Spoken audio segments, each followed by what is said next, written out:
Hello guys, তোমরা সবাই কেমন আছো? আশা করি তোমরা সবাই ভালো আছো। আমিও ভালো আছি। তোমাদের জন্য নিয়ে এসেছি একটা রথযাত্রার ব্লগ ভিডিও নিয়ে। এটা আমার প্রথম ব্লগ ভিডিও। তোমাদের রথযাত্রা কেমন কাটলো আমাকে কমেন্ট করে জানিও। এটা আমাদের গ্রামের রথ। তারপরে রথটা প্রায় ঘোরানো শেষের দিকে। তারপর আমরা রথের পিছনে পিছনে হেঁটে যাচ্ছিলাম। দেখো, তারপরে রথটা ঘোরা শেষ হয়ে গেছে। দুর্গা মন্দিরে রাখা হয়েছে রথটা।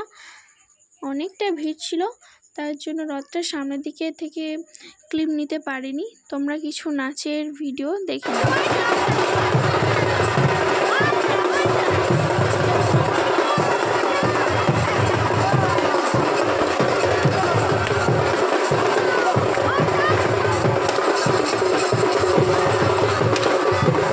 তারপর আমরা চলে গিয়েছিলাম বেলুনের দোকানে। অনেক কিছু দোকানও ছিল অনেক। তারপর সেখান থেকে আমরা বেলুন নিয়ে চলে এসেছিলাম ফুচকা খেতে। ফুচকাটা বেশ ভালোই ছিল, আমি আমার ফ্রেন্ডকে দিচ্ছিলাম। ফুচকা খাওয়া শেষ করে এই দেখো ভিউটা একবার দেখে নাও। ফুচকা খাওয়া শেষ করে আমরা চলে গিয়েছিলাম চাটের দোকানে। সেখানে চাট খাওয়া শেষ করে আমরা চলে গিয়েছিলাম পাঁপড় জিলাপির দোকানে। সেখান থেকে আমরা পাঁপড় জিলাপি নিয়ে বাড়ি চলে এসেছিলাম। আমার ভিডিওটি ভালো লাগলে একটা লাইক, কমেন্ট, শেয়ার এবং সবাই সাবস্ক্রাইব করে দিও।